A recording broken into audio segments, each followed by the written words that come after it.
Hello बच्चों, नमस्कार, good evening. क्या हाल है सभी के? उम्मीद करता हूँ बच्चे बहुत अच्छे होंगे और पढ़ाई आपकी बेहतर चल रही होगी। तो चलिए भाई, शुरू करते हैं अपनी लास्ट क्लास एवरेज की।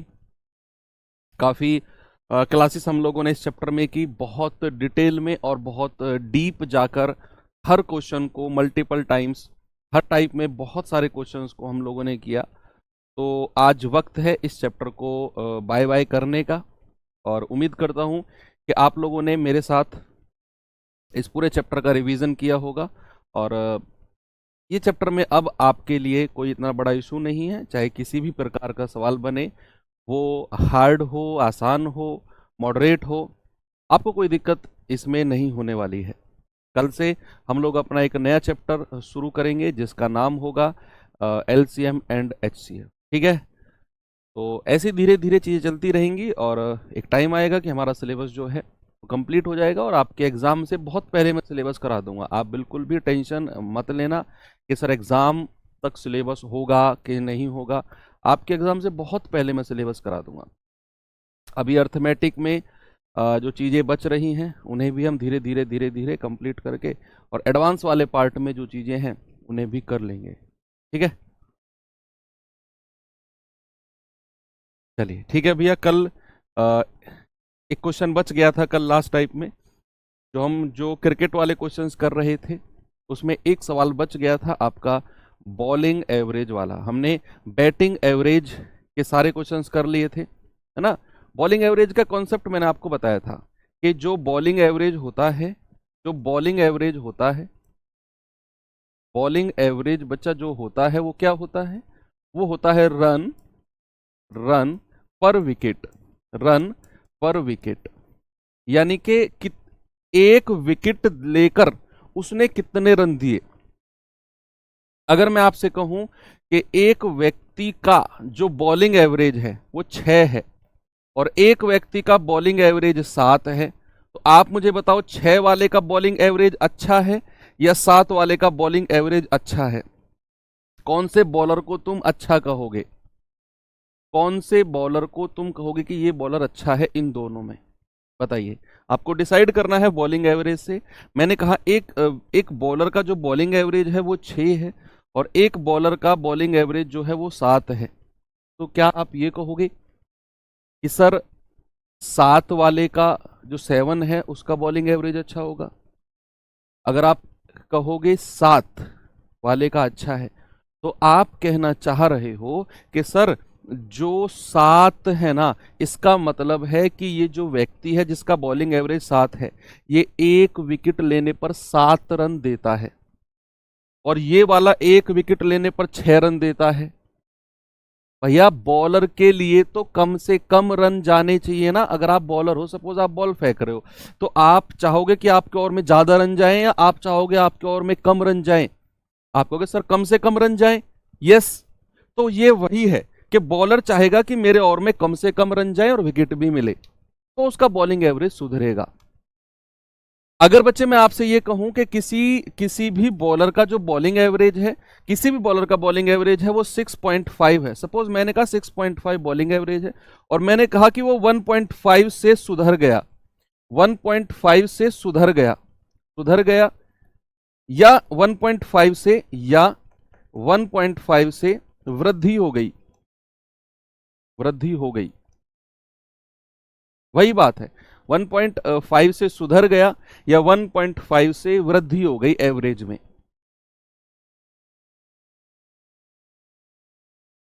तो आपका जवाब क्या होगा? बताइए भाई। अगर मैं कहूंगा कि किसी का बॉलिंग एवरेज 1.5 से सुधर गया, तो आपने क्या करना है? 6.5 में से 1.5 माइनस कर देना है। आप कहेंगे सर उसका बॉलिंग एवरेज जो है ना वो 5 हो गया।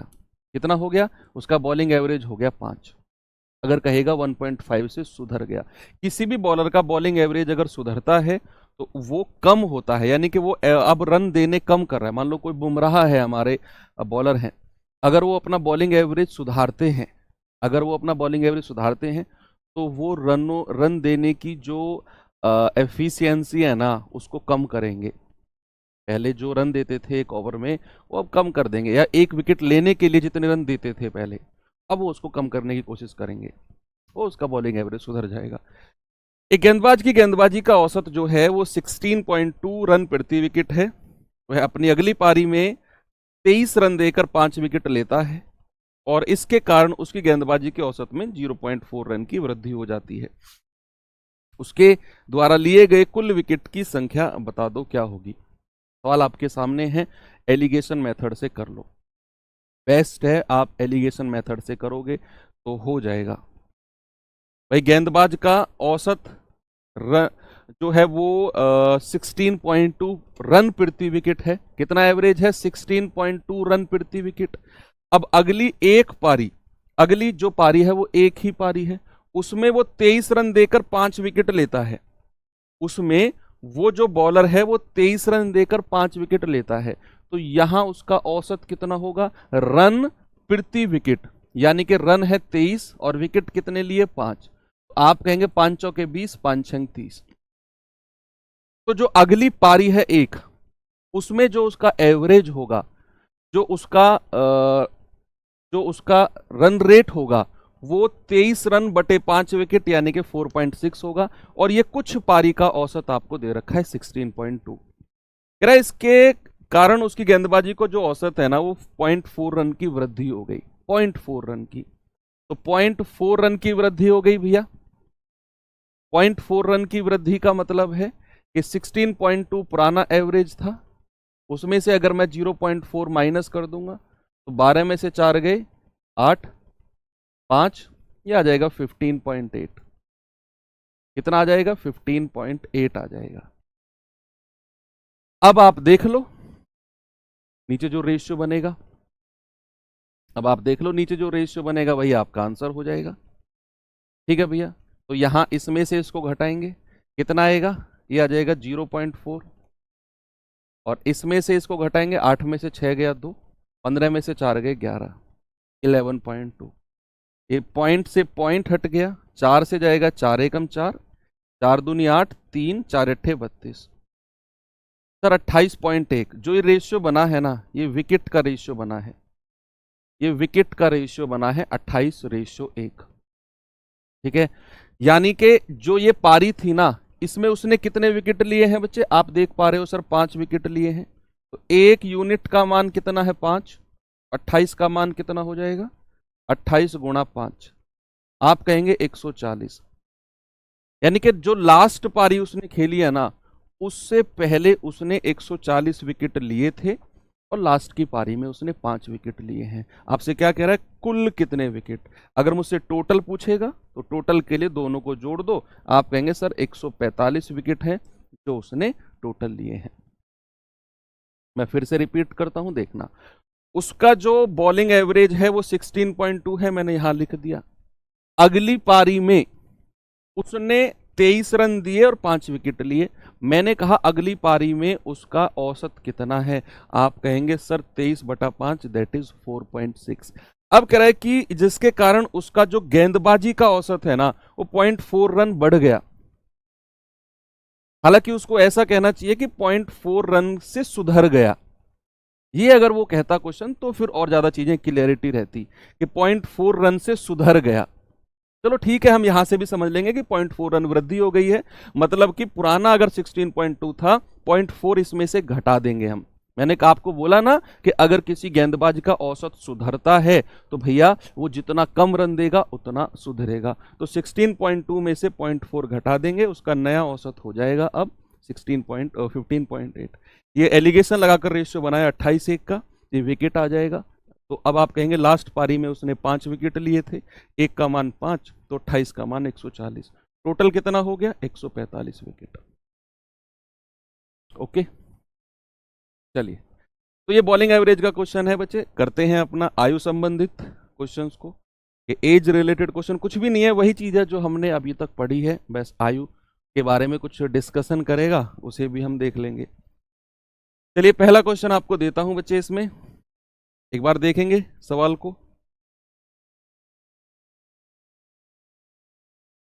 पढ़िए आराम से। बस आपने क्या करना है कि आपको औसत अगर दिया है, अगर आपको औसत दिया है और संख्या दी है, आपको सम यानी कि योग निकालना है। अब सवाल देखो, वो कह रहा है यदि 4 बच्चों की औसत आयु जो है वो 12 वर्ष है। अभी रुक जाओ, इतना ही पढ़ना है, आगे मत पढ़ो। 4 बच्चों की औसत आयु 12 वर्ष है। इन बच्चों और उनके पिता की औसत आयु 20 वर्ष है। यानी कि 4 बच्चे पहले थे और पिताजी भी ऐड हो गए, एवरेज हो गया 20। कह रहा है बताओ अब पिता की औसत आयु कितनी है इसमें। भाई 4 बच्चे, 4 बच्चे हैं, 4 बच्चों का औसत आयु कितना है 12। अगर मैं 4 का योग आपसे पूछूं, 4 का योग कितना हो जाएगा, आप कहेंगे सर 4 × 12, ये हो जाएगा सर 48। 4 का सम कितना हो जाएगा, आप कहेंगे सर 4 का योग हो जाएगा 48। अब कह रहा है ये जो 4 बच्चे हैं, अगर मैं पिता को भी इनके साथ इंक्लूड कर लूं, यानी कि 4 बच्चे तो है ही हैं, अगर मैं पिताजी को भी यानी कि फादर को भी इनके साथ इंक्लूड कर लेता हूं, तो भैया औसत हो जाएगा 20। बच्चे कितने लोग हो गए हैं, आप काउंट करो। 4 तो बच्चे हैं, एक पिताजी हैं, 5 लोग हो गए हैं, और उनका औसत अगर 20 है तो उनका योग कितना हो जाएगा, 20 × 5, यानी कि आप कहेंगे 100। अगर मुझे ये पता करना है पिताजी की आयु, तो भैया इसमें से ये माइनस कर दो, है ना, 4C+F, और उसमें से 4 बच्चे की उम्र माइनस कर दूंगा तो 100 - 48। इससे ये गया, फादर की उम्र कितनी आ गई है 52। कितना आसान है। सी मतलब चिल्ड्रन, सी मतलब चिल्ड्रन। 4 बच्चे हैं, औसत है 12, योग हो जाएगा 12 × 4 = 48। 4 बच्चे और पिताजी का औसत 20 है, तो 4 बच्चे यानी कि 4C+F यानी कि फादर, 5 लोग हो गए, औसत उनका 20 है, तो योग हो जाएगा 20×5 = 100। ठीक है। अगर मुझे फादर की उम्र चाहिए तो इसमें से ये माइनस कर दूंगा, 4C से 4C कट जाएगा, F बचेगा, बराबर आपका 52 आ जाएगा। ठीक है, आगे चलते हैं। बस यही है, औसत से संबंधित क्वेश्चन ऐसे ही हैं। ये सवाल करिए एक बार।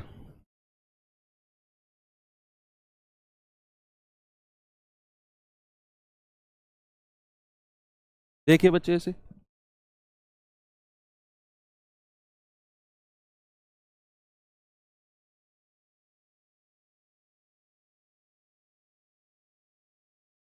राम और उसके 2 बच्चों की औसत आयु है 17, जबकि राम की पत्नी और उन्हीं 2 बच्चों की औसत आयु है 16।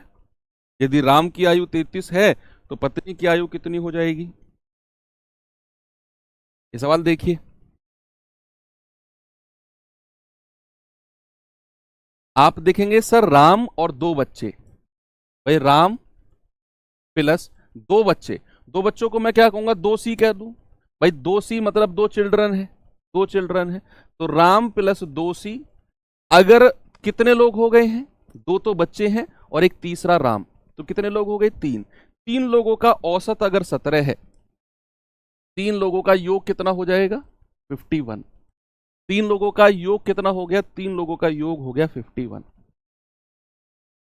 अब सवाल ने कहा राम की पत्नी, राम को उसने नहीं कहा, अब कह रहा राम की पत्नी और उन्हीं बच्चों की औसत आयु 16 है। तो राम की पत्नी की अगर मैं बात करूंगा तो वाइफ प्लस वही 2 बच्चे, अब भी 3 लोग हैं भाई, 2 बच्चे और एक पत्नी, 3 लोग हैं। औसत कितना है 16, तो योग कितना हो जाएगा 16×3 = 48।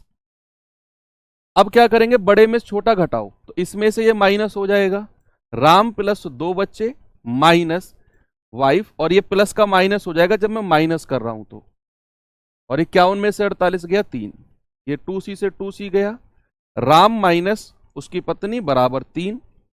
कह यदि राम की आयु 33 वर्ष है तो राम की जगह 33 रख दो, बराबर 3। तो यहां से डब्लू कितना आ जाएगा, ये उधर जाकर प्लस ये माइनस, तो 33 - 3, आप कहेंगे सर उसकी जो पत्नी है उसकी जो उम्र है वो 30 वर्ष है।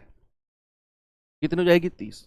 ठीक है, कोई ज़्यादा कन्फ्यूज़न वाली चीज़ इसमें आपको नज़र नहीं आ रही होगी। इससे भी बहुत अच्छी अच्छी चीज़ें आप लोग पढ़ चुके हो, और एक क्वेश्चन छोड़ दिया है, उस पर आ जाते हैं।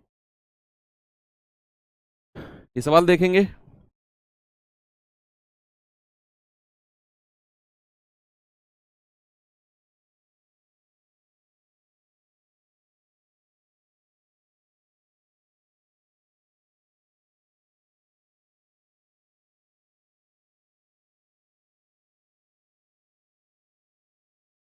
सवाल है 6 सदस्यों की औसत आयु 22 वर्ष है।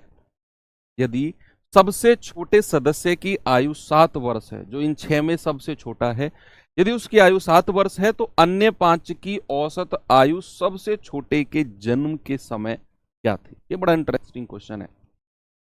आप मुझे एक बात बताओ, आपकी जो उम्र है वो 25 वर्ष है, सपोज मान लो, किसी की तो होगी आप में से, 25 वर्ष है आपकी उम्र। आपके जो भाई है उसकी उम्र है 20 वर्ष, आपकी उम्र 25 है, आपके भाई की उम्र 20 वर्ष है। अगर मैं आपसे कहूं कि अब से 3 साल पहले जाओ, अब से 3 साल पहले का मतलब है, ये बात मैं आपको रेशियो एंड प्रोपोर्शन में भी पढ़ा चुका हूं, अब से 3 साल पहले का मतलब है आपके भाई की उम्र भी 3 साल कम होगी और आपकी उम्र भी 3 साल कम होगी। अब इसी बात को अगर मैं ऐसे कहूं कि एक परिवार में मान लो 8 सदस्य हैं, 8 सदस्य हैं और जो सबसे छोटा सदस्य है उसकी उम्र 5 साल है। 8 सदस्य हैं, उसकी सबसे छोटे वाले की जो उम्र है वो 5 साल है। अगर मैं सबसे छोटे वाले के जन्म के समय जाऊं तो क्या जितने 8 लोग रहे होंगे सबकी उम्र 5-5 साल कम हो जाएगी? क्या होगी कि नहीं? भाई सबसे छोटे वाले का जन्म यानी कि 5 साल का वो है, 5 साल पहले जा रहे हो आप, जितने भी 8 सदस्य रहे होंगे सबकी उम्र 5-5 साल कम हो जाएगी। तो वही कहानी यहां पर है। भाई उसने बोला 6 सदस्य हैं, एवरेज है 22, तो 6 का योग कितना हो जाएगा? आप कहेंगे 6 गुणा 22, ये हो जाएगा 132। तो 6 सदस्य का सम यानी कि योग हो जाएगा 132। अब उसने कहा यदि सबसे छोटे सदस्य की आयु 7 वर्ष है और अन्य 5 की औसत आयु बताओ उस सबसे छोटे वाले के जन्म के समय। मतलब अगर सबसे छोटे वाला जो है वो 7 साल का है और मैं इसके जन्म के समय की बात कर रहा हूं, तो मैं 7 साल पहले जा रहा हूं, 7 साल पहले, यानी कि जितने भी 6 लोग होंगे सबकी उम्र 7 साल कम हो जाएगी। होगी कि नहीं? तो कुल कमी कितनी हो जाएगी बच्चे? 6 सदस्यों की, यानी कि सबसे छोटे वाले के सबसे छोटे वाले के सबसे छोटे वाले के जन्म के समय, जन्म के समय, जन्म के समय कितनी आयु रही होगी? आयु का योग कितना रहा होगा? आयु का योग, तो भैया टोटल कितना है? 132। उसमें से मुझे माइनस करना है। कितना माइनस करना है? कितना माइनस करना है वो आप थोड़ा देखो। भाई 7 साल का है सबसे छोटा और 6 लोग हैं, तो कितनी उम्र कम हो जाएगी? सबकी 6 लोगों की 7 साल कम होगी। आप कहेंगे सर एक की अगर 7 साल कम होगी तो 6 की कितनी हो जाएगी? 6 सत्ते 42, 132 माइनस 42, 0 और 9, 90 हो जाएगी सर। सबसे छोटे वाले के जन्म के समय जो उम्र का योग है ना वो 90 है, 90। और अब लोग कितने बचे हैं? भाई सबसे छोटे वाले के अगर मैं जन्म के टाइम पहुंच गया तो सबसे छोटे वाला जो है ना, जिसके जन्म के टाइम हम पहुंचे हैं, वो काउंट नहीं होगा, वो काउंट नहीं होगा।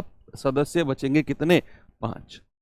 कितने बचेंगे? 5। तो ये 5 का योग है, ये जो है ये 5 का योग है, 5 का योग। औसत कितना आ जाएगा? एवरेज कितना आ जाएगा 5 का? आप कहेंगे 90 तो सम है, संख्या 5 है, डिवाइड कर देंगे 18। 5 का एवरेज कितना आ जाएगा? 18।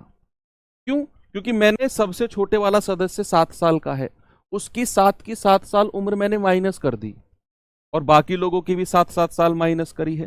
तो जो सबसे छोटे वाला है अगर मैं उसकी 7 साल घटा देता हूं तो वो तो संख्या में से ही हट गया, फिर संख्या में कहां काउंट होगा वो, है ना? तो 42 माइनस करेंगे 90। इस 90 उम्र का जो योग है इसमें वो 7 साल वाला बच्चा नहीं है अब, क्योंकि उसको तो 7 के 7 साल मैंने माइनस कर दिया, उसको तो मैंने काउंटिंग से ही हटा दिया। अब जो ये 90 योग है इसमें ये 5 लोग रहे होंगे, इन 5 का सम 90 है, तो 5 का एवरेज कितना हो गया? 90/5 यानी कि 18। Very good. चलिए अगले सवाल पे चलते हैं। इस सवाल पे आएंगे जरा।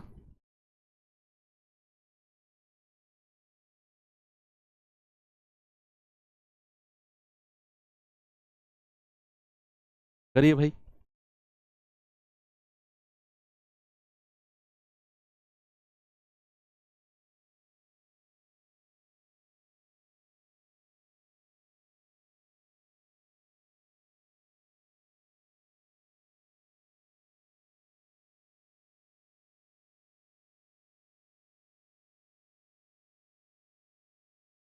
8 आदमियों की एक कमेटी की औसत आयु 2 वर्ष बढ़ जाती है जब दो अन्य आदमी जिनकी उम्र 35 वर्ष और 45 वर्ष है को दो महिलाओं से बदल दिया जाता है।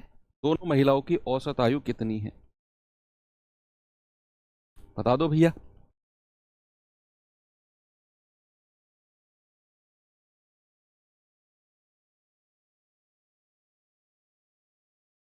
48। कितना 48 है क्या? मुझे तो 48 लग रहा है। अब पता नहीं है क्या नहीं, लेकिन मुझे लग रहा है कि यार ये 48 होगा।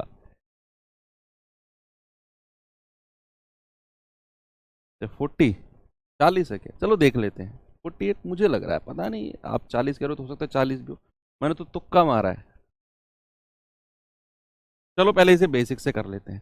भाई उसने कहा 8 आदमियों की एक कमेटी का औसत आयु 2 वर्ष बढ़ जाती है। तो मुझे नहीं पता औसत कितना था, मैंने मान लिया जो 8 लोग हैं ना उनका एवरेज ए रहा होगा। 8 लोगों का जो एवरेज है वो ए रहा होगा, जो कि हमें नहीं दिया। बस उसने सीधा बोला है यार 2 वर्ष बढ़ गया। मैंने मान लिया पुराना कितना एवरेज रहा होगा, आपने कहा सर ए मान लो। अब कितने लोग हैं? 8। एवरेज है ए, तो सम कितना है, योग कितना हो जाएगा? संख्या को औसत से गुणा कर दो। सर 8 लोगों का जो सम है वो हो जाएगा 8a। होगा कि नहीं? आप कहेंगे डेफिनेटली होगा सर 8a। अब कह रहे कि इसमें से 2 लोगों को हटा दो, एक 35 साल का और एक 45 साल का। तो इस योग में से माइनस करेंगे एक 35 वाला और एक 45 वाला। 2 लोगों को मैंने माइनस कर दिया। कह रहा 2 महिलाओं को ऐड कर लो। 2 महिलाओं से बदला है ना, तो 2 महिलाओं को ऐड कर लो। तो प्लस का ए और प्लस का बी, 2 महिलाओं को मैंने मान लिया ए और बी उनका एज रही होगी। भाई जिनको हटाया है 35 और 45 वालों को, उनको माइनस कर दिया। -35 -45, टोटल योग कितना है? 8a। और जो 2 महिलाएं हैं उनको ऐड कर लिया ए और बी। संख्या तो चेंज नहीं हुई ना, संख्या तो वही है 8 की 8। 8 की 8 संख्या का औसत क्या हुआ है? 2 वर्ष बढ़ गया है। पुराना औसत कितना है? ए। नया औसत कितना हो जाएगा? a+2।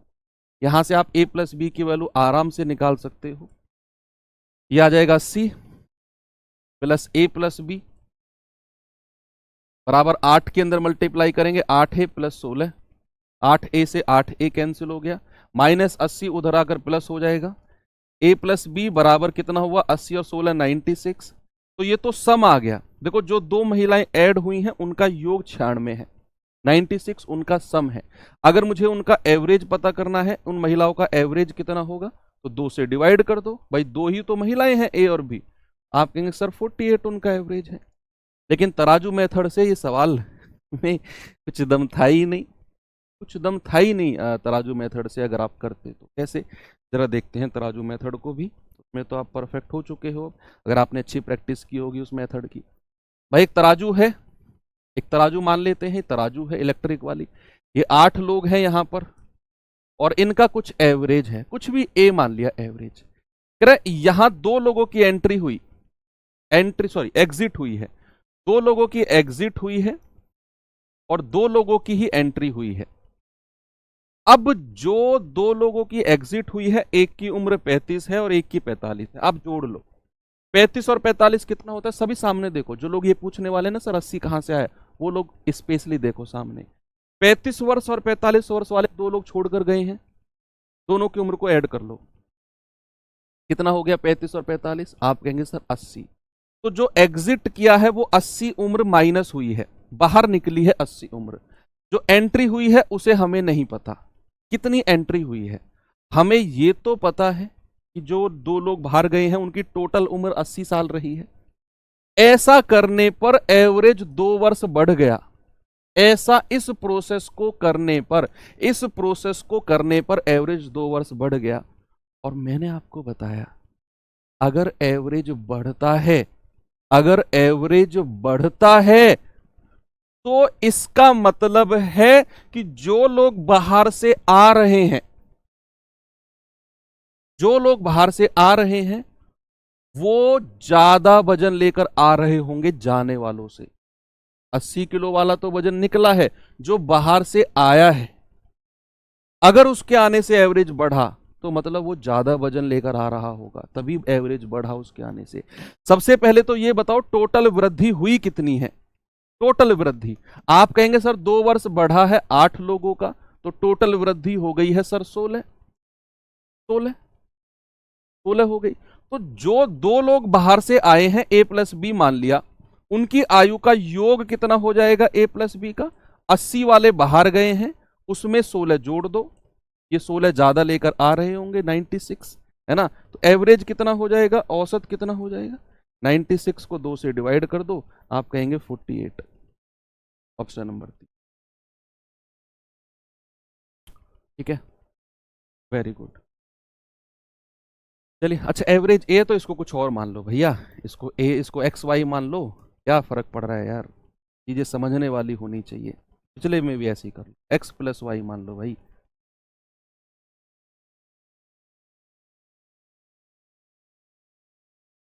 एक्स प्लस वाई मान लो, ठीक है।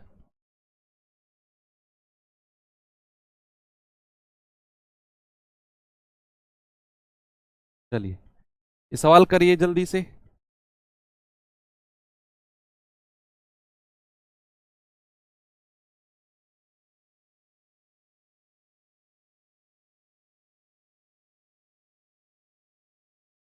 करेंगे भाई।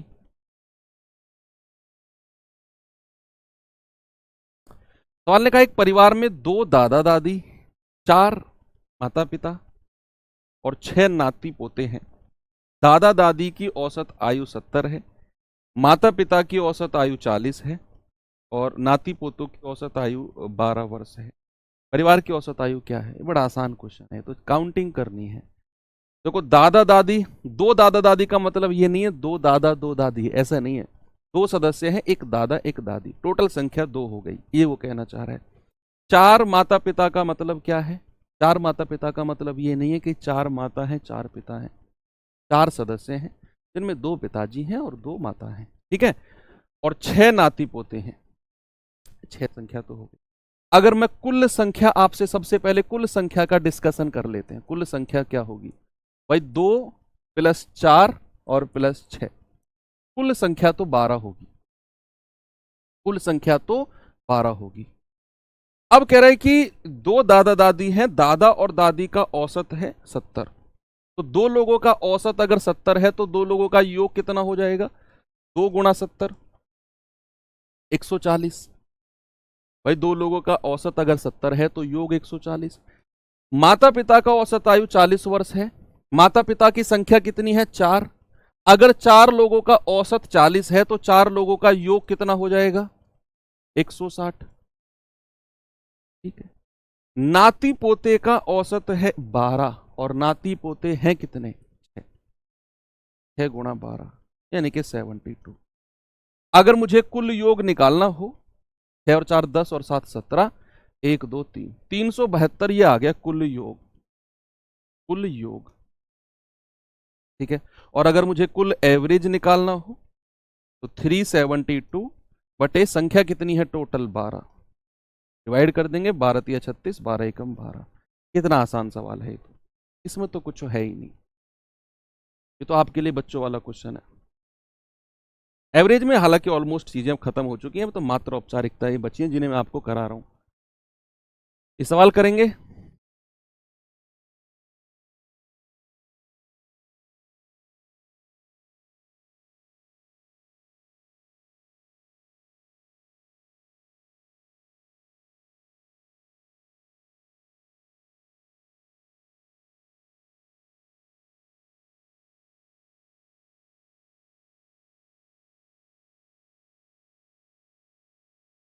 बताइए।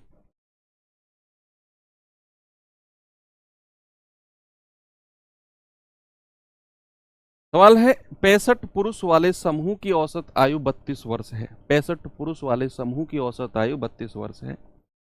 यदि 5 अन्य पुरुष इस समूह में शामिल होते हैं, अन्य कहीं बाहर से, तो 70 पुरुष की औसत आयु 34 वर्ष हो जाएगी। तो बाद में जो शामिल हुए हैं 5 पुरुष, उनकी एवरेज कितना है? बड़ा आसान है भाई, 65 लोगों का औसत अगर 32 है तो प्यारे भाई 65 का योग कितना हो जाएगा?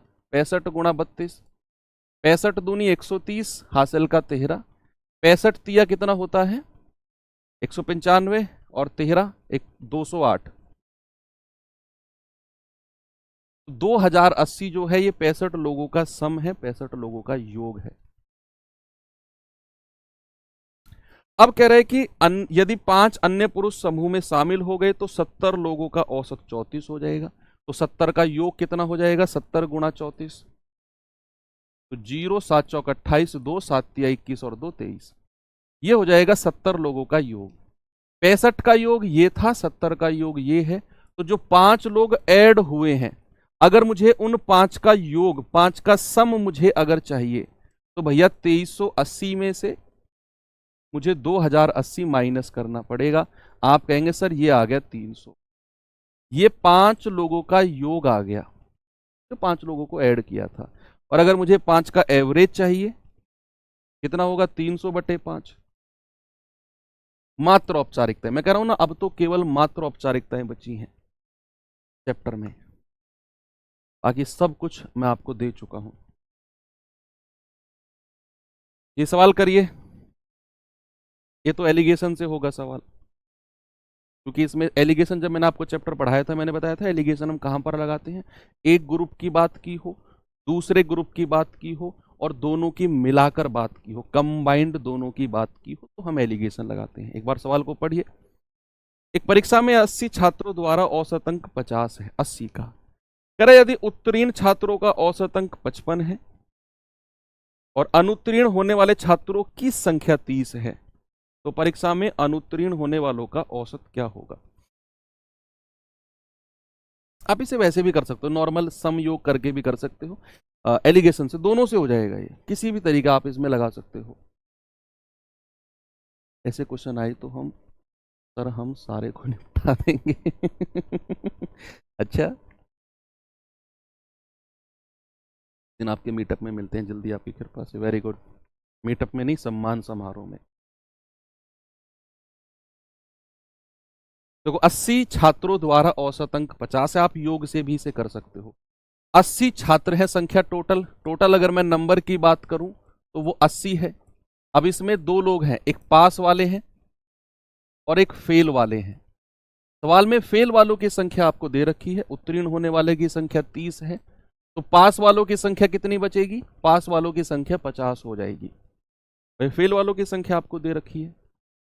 अब आपसे कह रहा है 80 का एवरेज 50 है, तो 80 का योग आप आराम से निकाल सकते हो। 80 का योग कितना हो जाएगा? 80 गुणा 50, 8 पंजे 40, यानी कि 80 का जो सम है वो 4000 होगा।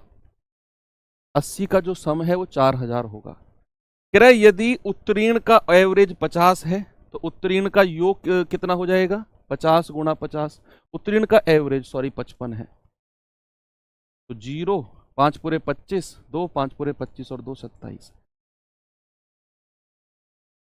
मुझे पता है कि टोटल 80 का योग 4000 है, 80 का योग, और उत्तीर्ण पास का योग 2750 है। अगर मुझे फेल का योग चाहिए, अगर मुझे फेल का सम चाहिए, फेल का योग चाहिए, तो टोटल में से पास वालों का योग माइनस कर दूंगा ना। 0 5 और 9 में से 7 गया 2, 1250 जो है ये फेल का योग है, और फेल की संख्या है कितनी? 30। तो क्या मैं कह सकता हूं 30 का योग 1250 है? तो 30 का औसत कितना हो जाएगा? 30 का औसत हो जाएगा 1250/30। 0 3 चौके 12, 3 एकम 3, 2 3 छिंग 18, 41.66 या 41.67। ठीक है, एलिगेशन से भी आप कर सकते हो इसको। संख्या आपको मिल गई, संख्या का रेशियो ले लेना, एक तरफ पास का एवरेज, फेल का एवरेज आपको निकालना है, जो सेंटर में रखोगे वो टोटल का एवरेज 50 रख के, नीचे आपका रेशियो दिया होगा 5 3 का, तो वहां से आप इसे सॉल्व कर लेना। चलिए भाई, आते हैं अपने नेक्स्ट टाइप। ये टाइप आपका मिसलेनियस है, विविध। कौन सा टाइप है? विविध। विविध, ठीक है, मिसलेनियस टाइप है। इसमें कोई वैसा टाइप नहीं है। मिसलेनियस मिक्स है, जो लास्ट में 1 2 3 4 क्वेश्चन मुझे मिले ऐसे उठ पटांग वाले, वो मैंने सब रख लिए। हालांकि वो सब आप कर लोगे, आपके लिए कोई इतना बड़ा इशू नहीं है, क्योंकि 8 क्लास बहुत होती हैं किसी एक चैप्टर में, एवरेज जैसे में। चलिए भैया, पहला क्वेश्चन आपके सामने ये रहा।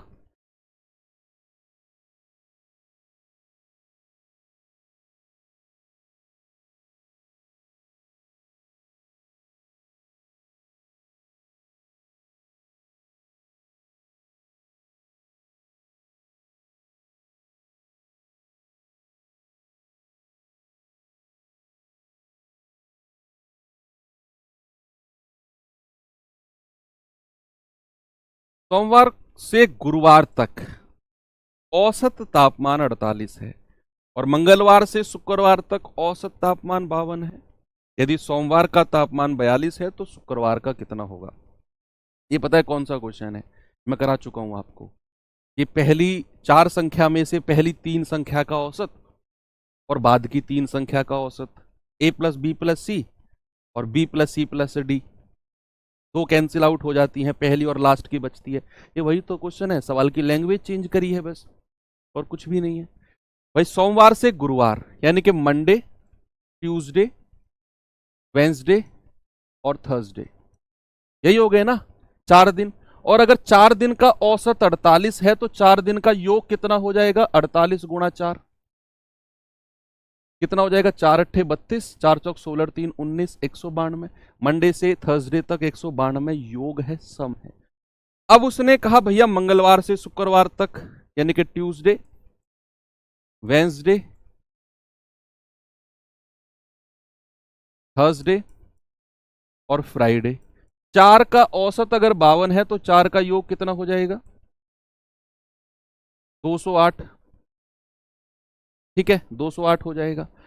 अब आपने क्या करना है? बड़े में से छोटा घटाना है। 208 में से 192 घटाएंगे आप, इसमें से ये घटेगा, तो जो कॉमन संख्या है वो कैंसिल आउट हो जाएंगी। आप देख पा रहे हो, इससे ये कट गया, इससे ये कट गया, इससे ये कट गया, बचेगा क्या? एफ, फ्राइडे माइनस मंडे, बराबर 208 में से 192 गया तो बचेगा 16। कितना बचेगा? 16। अब आपको दे रखा है कि सोमवार का तापमान 42 है, तो इसकी वैल्यू 42 रख दो, बराबर 16। तो यहां से एफ कितना आ जाएगा? 16 प्लस 42, 6 और 2 8, 4 और 1 5। यानी कि फ्राइडे को आपसे पूछा है, शुक्रवार को, तो फ्राइडे को 58 डिग्री टेम्परेचर होगा। ऐसे सवालों में शुरू और लास्ट का ही पूछता है, बीच वाला नहीं पूछता, क्योंकि उनको आप निकाल भी नहीं सकते हो, वो कैंसिल आउट होने के लिए ही बने हैं। ये सवाल करना जरा। नहीं, ये वाला करो, पहले दिनों का ही कर लेते हैं, फिर उस पे जाएंगे।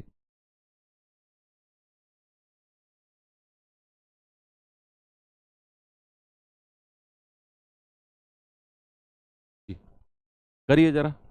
किसी मंदिर में एक सप्ताह में औसत 75 फल चढ़ाए गए, पूरे सप्ताह में।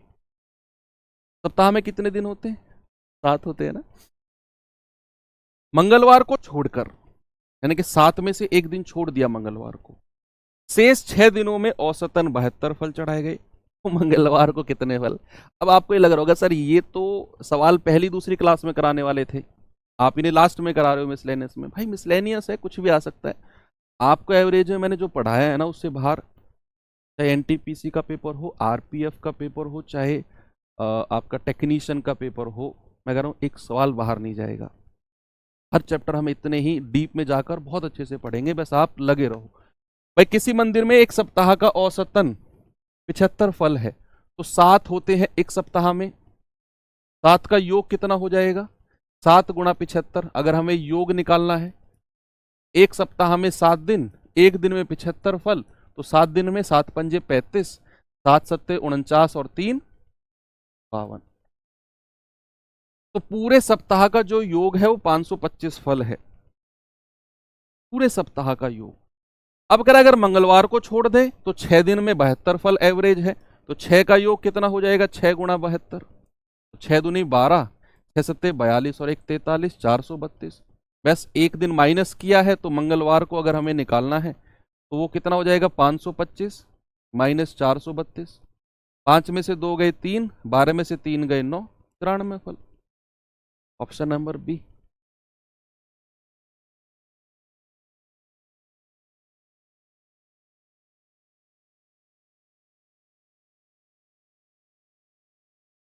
क्लास से बाहर जाने का मतलब ये मैं आपको ये नहीं कह रहा हूं कि जो क्लास में मैं पढ़ा रहा हूं एज इट इज क्वेश्चन आएगा। आप लोग इतने मैच्योर हो कि मैं आपसे क्या कहना चाह रहा हूं, मैं कहना चाह रहा हूं कि क्लास में मैंने आपको जो जो कॉन्सेप्ट पढ़ाए हैं, देखो ऐसा तो नहीं है कि सवाल में जो लैंग्वेज मैं यहाँ करा रहा हूँ क्लास में वही लैंग्वेज का क्वेश्चन आएगा तो सर हम मानेंगे कि आपकी क्लास है।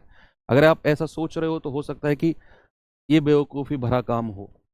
कॉन्सेप्ट जो हमने क्लास में पढ़ा उसी कॉन्सेप्ट से लैंग्वेज तो जरूर चेंज होगी। मैथ्स की सवाल की लैंग्वेज को चेंज करने में कितना टाइम लगता है, 30 सेकंड। एग्जामिनर सवाल की लैंग्वेज तो जरूर चेंज करके देगा, लेकिन आप अगर क्लास के क्वेश्चंस को प्रैक्टिस कर लोगे मल्टीपल टाइम्स तो फिर कितना ही लैंग्वेज चेंज कर ले एग्जामिनर, आप सवाल करके आ जाओगे। ये मेरा कहने का मतलब है। एबीसी का औसत 45 किलोग्राम है। यदि ए बी का औसत 40 है, बी सी का औसत 43 है, तो बी का भार क्या होगा, जरा देखना भाई। एबीसी का औसत 45 है तो ए प्लस बी प्लस सी क्या हो जाएगा, आप कहेंगे 45 गुणा 3, तो 3 पंजे 15, 3 चौके 12 और 1 13। कह रहा है ए बी का एवरेज 40 है तो ए बी का योग कितना हो जाएगा, 40 गुणा 2 यानी कि 80। बी सी का औसत 43 है तो बी सी का योग कितना हो जाएगा, 43 गुणा 2 यानी कि 86। अब अगर मैं इन दोनों को ऐड कर लूं, इन दोनों को ऐड कर लूं, ए प्लस बी प्लस सी बराबर 6 8 8 16। और मैं जानता हूं कि ए प्लस बी प्लस सी कितना है, 135। ए प्लस बी प्लस सी, तो यहां से ए बी सी की वैल्यू अगर मैं रख दूं 135, तो एक बी अभी भी मेरे पास एक्स्ट्रा बचेगा बराबर 166। तो यहां से वो बी कितना आ जाएगा, 166 माइनस 135, 31 आ गया। यही आपसे पूछा है, बी का भार कितना होगा। ठीक है, आगे चलें, ये सवाल करिए।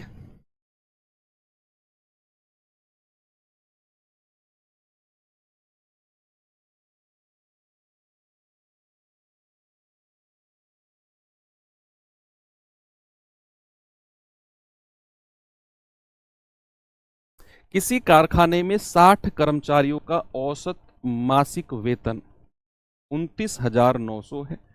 यदि 2 अधिकारियों में से प्रत्येक अधिकारी को 90,000 मिलते हो, 8 सुपरवाइजरों का औसत 65,000 हो, तो शेष कर्मचारियों का औसत क्या होगा। आप इसे योग से भी कर सकते हैं, योग से भी कर सकते हैं, और आप इसे एलिगेशन लगाकर भी कर सकते हैं।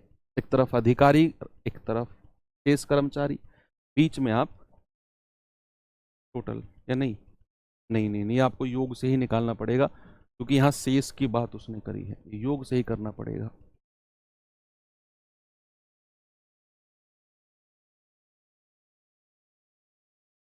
चलिए भाई, 60 कर्मचारियों का औसत अगर इतना है तो 60 का योग कितना हो जाएगा, 60 गुणा 29,900। तो 3 जीरो तो लास्ट में रहेंगी, 6 निम्मा 54, 6 निम्मा 54 और 5 59, 6 दूनी 12 5 17, ये 60 का योग हो गया। कह रहा है यदि 2 अधिकारियों में से प्रत्येक को 90,000 मिलते हो तो दोनों को मिलाकर कितने मिलेंगे, 2 गुणा 90,000, ये हो जाएगा 1,80,000। कह रहा है और 8 सुपरवाइजरों को 65,000 मिलते हो तो टोटल कितना हो जाएगा, लास्ट में 3 जीरो, 8 पंजे 40, 8 छिंग 48 और 4 52, 5,20,000। तो जरा टोटल जोड़ना कितना हो गया, ये 0 0 0 0, 8 2 10, 5 और 1 6 और 1 7, ये 7 लाख हो गया। कितने लोगों का, 8 और 2 10 लोगों का योग। तो 10 का योग कितना हो गया, 10 का योग हो गया 7 लाख। 10 का जो योग है ये हो गया 7 लाख। 10 का योग, हमारे पास कितने का योग है? 60 का योग इतना है। तो बचा कितना है? अगर मैं 60 में से 10 का योग माइनस कर दूं, अगर मैं 60 में से 10 का योग माइनस कर दूं, तो क्या मैं ये कह सकता हूं कि 50 का जो योग आएगा वो कितना आएगा? जरा घटाना इसमें से, 17,94,000 में से 7 लाख घटाना, तो आप कहेंगे सर ये आएगा 10,94,000, यही आएगा। भाई इसमें से माइनस कर दो, 17,94,000 में से आप 7 लाख घटा दो, तो मोटी मोटी कैलकुलेशन है 10,94,000 आ जाएगा। अब 50 का योग है ये तो, और आपसे पूछा है एवरेज। एवरेज कितना होगा? 10,94,000 और डिवाइड बाई 50, जीरो गया, 5 से जाएगा, 5 दूनी 10, 5 दूनी 10, 5 एकम 5, 4, 5 अट्ठे 40, 4, 5 अट्ठे 40, जी 21,880। ऑप्शन नंबर सी आपका सही जवाब है। ठीक है, ये सारी मोटी मोटी कैलकुलेशन है, बड़ी बड़ी कैलकुलेशन।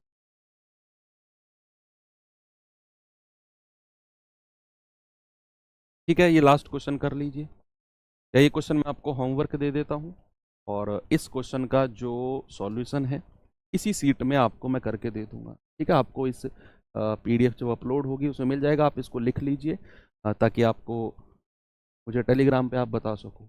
अच्छा, कल जो आपका चैप्टर होगा वो हम शुरू करेंगे HCF LCM, HCF and LCM। क्यों? इसका एक रीज़न है, हमें पढ़ना है टाइम एंड वर्क, समय और कार्य, और उसके लिए LCM आना बहुत ज़रूरी है।